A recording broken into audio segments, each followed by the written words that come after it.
Turkish drones that wreaked havoc on Armenia in the Nagorno-Karabakh conflict are now being ridiculed by Ukrainian President Zelensky for proving to be a disaster in the ongoing Russia-Ukraine war. Why? Let's find out. Hi and welcome to TFI Global, the foreign affairs and geopolitical analysis arm of the TFI Media Group. I'm your host, Vedika. When the 2020 war of Nagorno-Karabakh between Armenia and Azerbaijan broke out, the world got to learn some far-reaching military lessons. Armenia was fighting with tanks while Azerbaijan relied heavily on Turkish Bayraktar TB2 drones and Israeli kamikaze drones. And the end result of this clash was out very soon for everyone to see. It happened after decades that a war has ended with a clear winner and a loser. Armenia had lost the war, and the world came to realize that the future of warfare was changed forever. The world truly realized the potential of drone warfare. Perhaps Bayraktar's ruthlessness was what stopped Russia from coming to its decades-old ally, Armenia's rescue, by not invoking the Collective Security Treaty Organization or CSTO's provisions. Russia understood that Turkey's Bayraktar drones had revolutionized the conventional warfare forever. Finding an antidote was necessary to sustain Moscow's military dominance in the region. And soon Russia's worst fears would come true. Merely a month after Armenia's defeat in the Nagorno-Karabakh conflict, Ukraine showed its interest in purchasing 48 Bayraktar Tactical Block 2 drones from Ankara to bolster its air defenses. The lethal equipment that decimated Armenian tanks and artilleries was about to land at Russia's borders. For Russia, which boasts the world's strongest tank armada with more than 22,000 battle tanks, the news of Ukraine seeking to arm itself with Bayraktar drones was nothing less than a nightmare scenario. Over the past 1.5 years, Ukraine has acquired dozens of Turkish advanced drones that the country has now deployed to stave off the Russian military threat.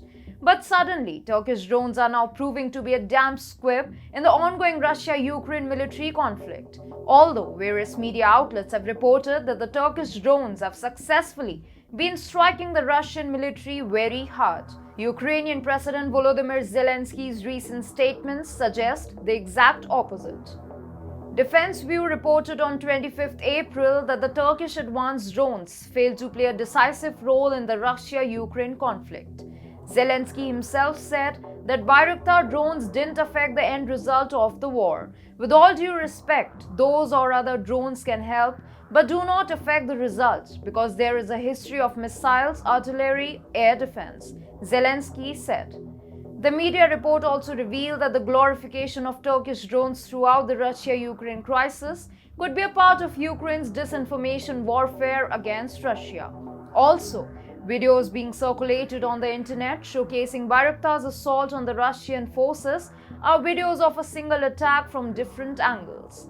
So, does that mean that Russia has finally found an antidote on Turkey's advanced drone warfare that left Armenia incapacitated just 2 years ago? Well, the answer is yes.